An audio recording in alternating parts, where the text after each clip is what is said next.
poco este trabajo finalmente es la labor que se hace dentro del gobierno, pero esta labor, y más en el campo de ciberseguridad, no puede ser realizada de manera autónoma.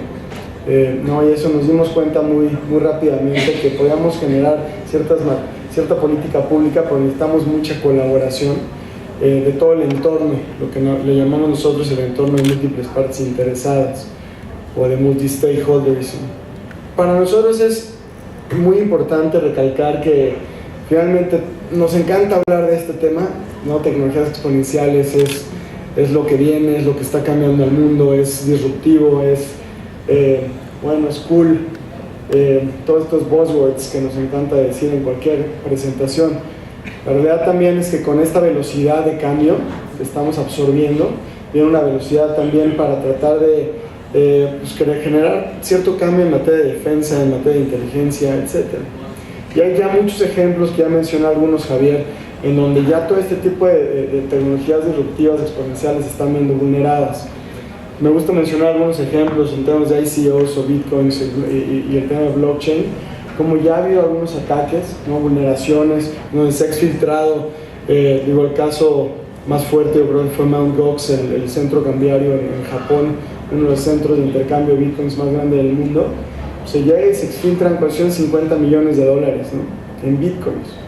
Se supone que el blockchain debe de tener ciertos mecanismos de defensa para poder prevenir esto, o por lo menos entendiendo el blockchain o la cadena de bloques, poder saber hacia dónde se fueron.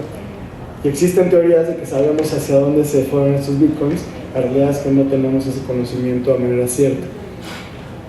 Internet de las cosas o Internet del todo, ¿no? Como estas nuevas sensorizaciones, estos trillones de dispositivos que se van a ir incorporando a la nube en los siguientes años, como cada uno de estos puede ser o no vulnerado. Se hablan de algunas vulnerabilidades explotadas hasta en reactores nucleares, ¿no? En algunos países, en donde a través, ¿no?, de penetración de unos sistemas de aire acondicionado se pudo llegar hasta los sistemas de control de enfriamiento de los reactores, y con esto se puede desestabilizar la producción de esta materia. Automóviles autómatas, me gusta decirlo porque finalmente vienen para acá, son cool. Tesla ha sido vulnerado. En una universidad en China se pudo abrir las puertas y abrir los quemacocos. Y además, finalmente, pues son sistemas en los que estamos confiando mucho y muy rápidamente. Un joven pudo hackear un avión en pleno vuelo conectándose al puerto USB del sistema de multimedia. Y además le platicó a su compañero de al lado lo que iba a hacer, se conectó y le dijo: mira, voy a darle la vuelta al avión. Y pudo inclinarlo y pudo finalmente tomar cierto control de la aeronave. Está en la cárcel esa joven en ese momento. Biotech se está hablando de biogenética, todo este tema de DNA, estamos hackeando cerebros, hackeando DNA. Digo hackeando porque estamos aprendiendo cómo funciona el cerebro, darle vista a los ciegos, darle oído a los sordos. Y finalmente, a través de estos dispositivos, ya no se diga marcapasos, cómo podemos infiltrarlos y poder tomar ciertos controles. Big Data, nube, finalmente nuestra información reside en algún lado, no sabemos bien a ciencia cierta exactamente dónde está, pero finalmente se pierden estos controles o percepciones de control de la ubicación física del dato. Y bueno, me encanta decirlo al final: inteligencia artificial, machine learning, todo el tema de cómputo cuántico, ¿no? Se está viendo ya ciertos ataques, cómo empiezan a potenciar no solo la volumetría, sino la complejidad de cada ataque a través de cómputo cuántico, y asimismo se espera que mucha de la defensa, ¿no?, vaya construyéndose a través de inteligencia artificial también. Se están viendo algunos ataques ya donde se ataca por segundo, estamos atacando 1000 veces de manera diferente a una misma infraestructura. Y si no se puede vulnerar, se brinca el siguiente segundo y se vuelve a atacar 1000 veces o más, ¿no? Entonces, ¿cómo se llega a penetrar? ¿Cómo se llega a tomar control de ciertos sistemas? Actualizar los mismos exploits, ¿no? o los gusanos que han penetrado para que brinquen de mecanismo en mecanismo, de cómputo en cómputo. Y bueno, aquí vienen ya ciertos ejemplos que vimos. WannaCry, casualmente WannaCry no tuvo un impacto económico tan fuerte. Lo trabajamos con Policía Federal en su momento y la realidad es que nace en el Reino Unido, ¿no? se instala por primera vez, brinca a España, después brinca al mundo. Cuando llega a México ya ha pasado como día y medio y nos da cierta oportunidad de poder reaccionar y que empezar a lanzar líneas de comunicación que se tienen, protocolos de comunicación que se tienen a través de la unidad de ciberseguridad de la Policía Federal, de la División Científica de la Policía Federal. Nos llegan muchos datos, me gusta compartirlo porque finalmente se hace el recuento de daños y si bien sí varias infraestructuras han sido vulneradas, tampoco era tan fuerte o tan numeroso en el país. Otra cosa hubiera sido, yo creo que si hubiera sido instalado por primera vez en México, porque Reino Unido finalmente tiene, va en su cuarta, quinta iteración en materia de estrategias digitales en ciberseguridad. Infraestructuras financieras y de salud fueron vulneradas y fueron puestas de rodillas. Entonces ahí nos ponen en un canal o en un modo de pensamiento muy importante que es estar siempre alerta, ¿no? En mi equipo lo que tratamos de instruir como cultura es que ya estamos vulnerados, ¿no? Es decir, cómo podemos protegernos, ¿no? Cómo poder proteger el perímetro. La realidad es que cómo podemos operar como si ya estuviera alguna infraestructura vulnerada. Cómo podemos entender cómo funcionan nuestras redes, nuestros dispositivos, etcétera, para saber qué es lo que tienen que estar haciendo exactamente. Finalmente tratar de operar así. Equifax, una de las vulneraciones más grandes del año pasado, 150 millones de registros financieros, ¿no? Es la base de datos financiera más grande de Estados Unidos, totalmente permeada. Un hospital, me gusta mencionarlo porque finalmente estamos llegando a estas decisiones. 4 bitcoins, o tenían que rehacer toda su infraestructura y todos sus sistemas de cero. Cifrados 2056, cifrados realmente con un poder de cómputo bastante fuerte, no se van a poder hacer el unwrap de estos cifrados rápidamente. ¿Y qué haces cuando tienes sistemas de control que están sosteniendo la vida humana en un hospital, en emergencias, etcétera? Hagas 4 bitcoins. Y esto es lo que está manteniendo la industria del ransomware. Y bueno, este último, en los Juegos Olímpicos, un defacement, que realmente lo que fue a atacar es imagen, ¿no? No hizo otro daño más que cambiar ¿no? el front page de alguna página y toma control momentáneamente de ello. Y el daño máximo pues, es un daño de imagen, es un daño de relaciones públicas. Un caso en Brasil el año pasado también, se toma control durante unas 4 o 5 horas de toda la infraestructura, más bien se hace un defacement, se replica la infraestructura digital de todo un banco y se replica esto, se hackean los DNS, se orienta todo el tráfico para allá y durante unas 4 horas todas las transacciones fueron enrutadas hacia otras cuentas de banco. Tuvo un daño entre los 400 y 500 millones de dólares. Y bueno, todo ese diagnóstico es para entender el caso país. En México no teníamos todavía muchos números, la verdad tenemos correlaciones o extrapolábamos numeralia global para entender lo que era el daño país. Estamos hablando ya entre 3 o 5 mil millones de dólares al año, está creciendo de manera exponencial. Esto tiene que ver obviamente porque estamos más gente conectados, ¿no? Brincamos de 47 millones a 70 millones en los últimos 5 años. Generalmente son jóvenes, son niños los que están siendo conectados, pero todos somos target. Cada segmento de la sociedad, de hecho, es más vulnerable para cierto tipo de ataques, ¿no? Entonces, entendiendo esto, se pueden ir trazando algunas líneas de acción. Se dice que 1 de cada 3 tarjetavientes o cuentavientes es atacado al año. No quiere decir que sea exitoso ese ataque, pero estamos hablando de 1 de cada 3 personas con cuenta de banco en el país. Y aquí nace un esquema de colaboración que le llamamos la Estrategia Nacional de Ciberseguridad. El trabajo fue bastante profundo y es muy diferente a otro tipo de esfuerzos que se realizaron anteriormente. Este esfuerzo no es un esfuerzo de gobierno hacia la ciudadanía tan solo. Lo que hicimos fue generar un ecosistema, un entorno de interacción y de colaboración entre el sector académico, el sector técnico, la industria, sociedad civil y el gobierno. y entender qué responsabilidades tenemos cada uno de estos entes, digamos, o estos jugadores, ¿no? Este esquema que entendemos muy bien ya porque venimos escuchando y trabajando con otros países que están más avanzados en este tipo de estrategias, donde se implementa una estrategia de manera, digamos, lineal y retomando temas de ciberseguridad, fuerza bruta, de gobierno hacia la ciudadanía, en donde se puede monitorear, en donde se pueden destronar garantías personales o derechos en línea con esta capa o esta percepción de que vamos a estar más seguros, ¿no? Entonces se entiende hoy día que la ciberseguridad es una balanza entre qué tan seguros queremos estar y cuántas garantías personales queremos ceder, ¿no? Y cuánta responsabilidad le vamos a asignar al gobierno para que pueda decidir eso por nosotros. Y este tipo de ejemplos ya se ve que no funcionan. Nos sentimos desprotegidos, sentimos que nuestro propio gobierno nos está espiando, está monitoreando, está obstruyendo nuestras garantías, ¿no? ¿Dónde queda nuestra privacidad? ¿Dónde están nuestros datos?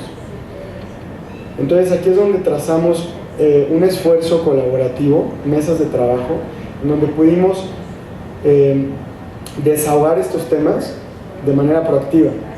Se desarrollaron todas las temáticas, desde privacidad hasta censura, desde monitoreo masivo hasta protección de datos personales, entendiendo que tenemos que tener las capacidades para poder realizar el trabajo de persecución del ciberdelito. No, México no es ajeno a esto de ninguna manera, y estamos en la misma situación que cualquier otro país que se está digitalizando o está en la era digital. Necesitamos estar preparados, necesitamos monitorear mejor, necesitamos perseguir el ciberdelito, necesitamos tipificar estos delitos rápidamente y necesitamos construir capacidades en todo lo que es la cadena de valor o la cadena de custodia, si lo queremos ver así, para poder detectar, perseguir, enjuiciar, no aprender y enjuiciar de manera responsable, y que sepamos que eso se está realizando de esa manera. Entonces nosotros lo trazamos como dos líneas paralelas. ¿Cómo podemos realmente empujar una estrategia nacional de ciberseguridad robusta, fuerte, que se vaya avanzando, al mismo tiempo que se están protegiendo estas garantías, estos derechos personales en línea? Y obtuvimos estos 5 objetivos estratégicos. Finalmente estudiamos muchas estrategias de otros países, recaudamos o recopilamos lo que este entorno o que finalmente estas mesas decidieron que era lo mejor para México, y hallamos que finalmente, primeramente, proteger sociedad y derechos. En eso se basa, ¿no?, finalmente un gobierno o la gobernanza, poder proteger para crear certeza, para crear certeza física, pero también certeza digital, sentirnos más a gusto en línea, comprar en línea, vender en línea, poder conectarnos y entendiendo que existe mucho valor, que es estar conectado, y lo vemos porque yo tengo un hijo de 8 años que le encanta la programación, ¿no?, y toma ya sus cursos y etcétera, le está viendo todo este gran beneficio, pero es un gran target, es un gran hueco de vulnerabilidad que está siendo atacado por muchos grupos de crimen organizado. Entonces sí hay que tener muy presente que con tal beneficio viene muchísimo riesgo también, ¿no? Yo le llamo los 90%, y no sé por qué finalmente funciona así, pero el 90% de los ataques cibernéticos son exitosos por error humano.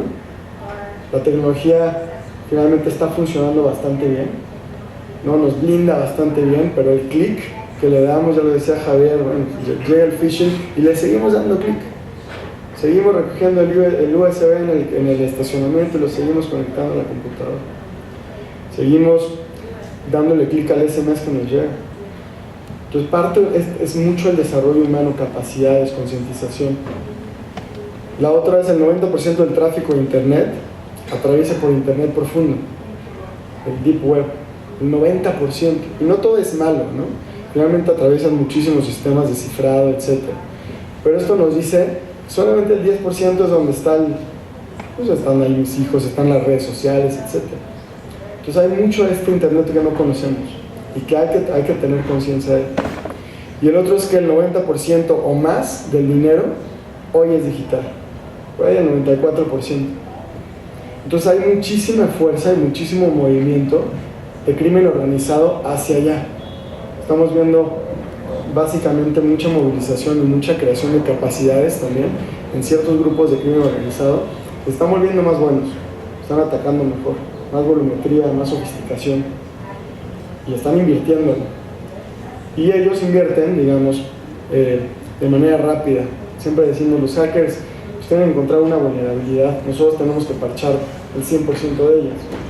Nos pone en desventaja. No es una industria que por naturaleza es reactiva, es una industria también que por naturaleza atraviesa fronteras. Entonces la legislación país a veces nos contiene mucho y no nos deja perseguir ciberdelito atravesando fronteras.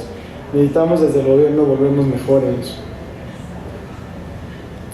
Proteger economía e innovación para seguir detonando el área digital, instituciones públicas, seguridad pública y seguridad nacional. No me voy a detener en esos temas, si tienen preguntas podemos desarrollar. Y a través de ejes transversales, los ejes transversales que hayamos, déjenme me brinco uno, aquí están igual, los objetivos y los ejes. Se asigna liderazgo a diferentes organizaciones para poder desarrollar estas temáticas. Mucho de esto está apalancado, repito, en temas de concientización, creación de conciencia, educación en línea, poder entrenarnos mejor para saber que no le demos clic a ese correo. Estas campañas de prevención que estamos haciendo y lanzando en colaboración con la Policía Federal. La semana pasada, el miércoles, se lanza una de las campañas más relevantes en la ciudad de Colima, en temas de concientización, creación de cultura en esta área digital. Y también quisimos, y pueden verlo, que este entorno y los líderes de cada uno de los objetivos y los ejes transversales cayeran en manos de aquellas organizaciones o instituciones cuyos atributos les dan un poquito más de fortaleza para poderlas implementar, ¿no? Sociedad y derechos a través del órgano protector de niños, niñas y adolescentes. Es un órgano que atraviesa esta frontera con sociedad civil también. Es muy importante seguir la temática, porque los grupos de sociedad civil finalmente se tenía una relación muy contenciosa, en donde se lanzaba una iniciativa en gobierno y se tenía un choque inmediato con los grupos de sociedad civil diciendo no, me vas a espiar, no, me vas a robar mis datos, no, y se frenaban las iniciativas. O sea, a través de esto se les incluye en los grupos y podemos ir desarrollando las iniciativas de una manera más ágil. Economía e innovación recae en la Secretaría de Economía y obviamente de Canietti. Instituciones públicas bajo el monitoreo de la Secretaría de Función Pública. Pero la Policía Federal ya hace una gran labor. Y repito, me gusta decirlo, no estamos en México en ceros ni cerca. De hecho, estamos bastante avanzados en materia de ciberseguridad. De acuerdo al estudio que lanza la OIT, en América, ¿no? Somos el tercer país, en Latinoamérica nos colocan como el primer país. Todavía hay ciertas brechas que tenemos que cerrar con Canadá y con Estados Unidos para ir avanzando en materia de capacidades. Obviamente en materia tecnológica vamos relativamente bien, en materia de creación de capacidades humanas, talento también. Seguridad Nacional del CECI, ¿no? De la Comisión Especializada en Materia de Seguridad de la Información, que ya tiene estos atributos, es donde recae también el tema de seguridad nacional, y se crea también una línea punteada de colaboración para poder también tener esa línea de respeto entre los esfuerzos que se tienen que realizar en materia de seguridad nacional y aquellos que se pueden realizar en materia de seguridad pública, ¿no? Campañas de prevención, etcétera, para no obstaculizar los esfuerzos. El primer eje transversal, finalmente en los que más nos vamos a basar, es el tema de la cultura de ciberseguridad, lo que llamamos awareness, concientización, desarrollo de capacidades, trabajando en colaboración también con las universidades para la creación hasta de grados y posgrados especializados en materia de ciberseguridad. La industria lo reconoce, se está avanzando, ¿no? En materia de ciberseguridad estamos viendo cada día más frentes o ataques más sofisticados o más rápidos o más volumétricos, pero el hueco para contratar talento sigue siendo uno muy grande. Y no lo digo en gobierno, ¿no? Donde estamos en desventaja hasta por temas de compensación. O sea, las diferentes empresas más avanzadas en materia de ciberseguridad les cuesta mucho trabajo encontrar el talento y luego desarrollarlo. Estamos hablando que estamos, 5 años para poder captar ese talento, para poderlo desarrollar, para poderlo sentir a gusto, para poder empezar a llenar las plazas que hoy necesitamos.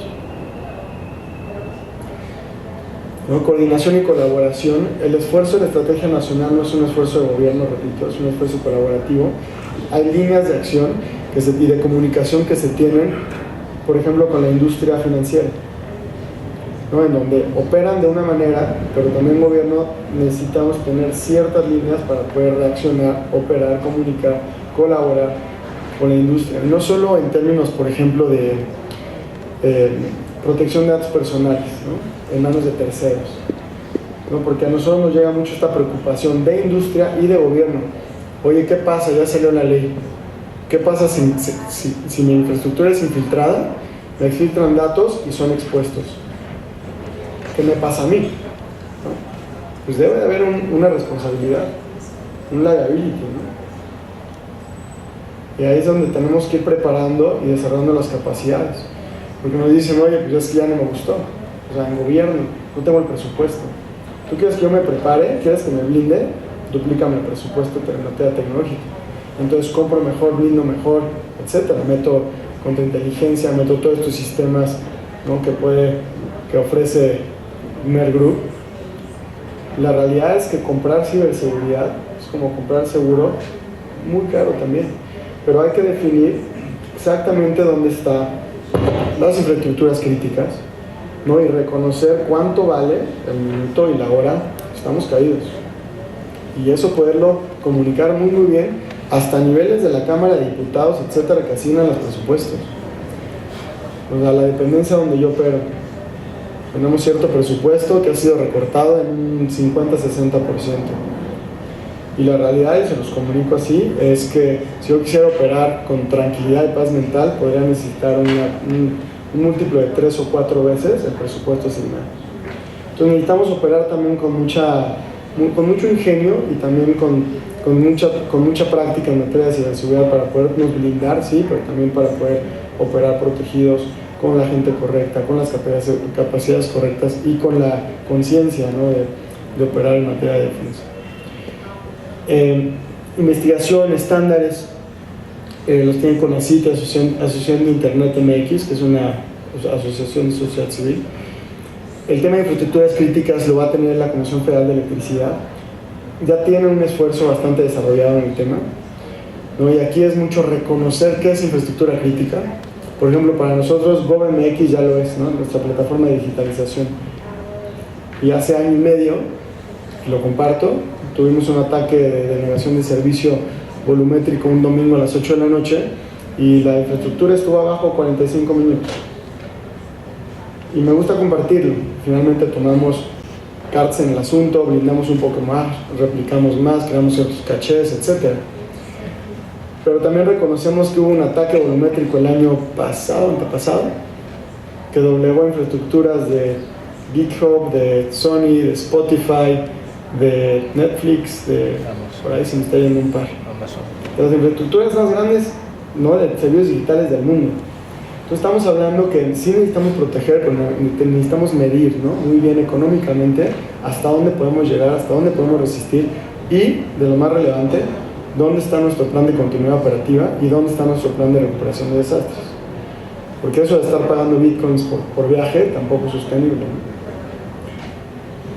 El marco jurídico de autorregulación, bastante relevante en el tema de ciberdelito, ¿no? Cómo podemos trabajar con la Cámara de Diputados, con el Senado, con la misma PGR, para ir avanzando en estas temáticas, convenios internacionales, a cuáles adherirnos, a cuáles no, ¿no? Cómo podemos colaborar mejor. Y pues sí, nacen ciberdelitos, cada mes, ¿no? Entonces, ¿cómo un gobierno puede reaccionar de una manera ágil cuando para tipificar un ciberdelito se tiene que estudiar, se tiene que reconocer, tenemos que montarlo sobre la ley? Los hackers no están haciendo esto, ¿no? Ellos están creando el delito, están atacando del otro lado del mundo. Y medición y seguimiento, solamente para poder medir que la estrategia vaya en tiempo, en forma, y hablándole también el mismo idioma a los otros países del mundo.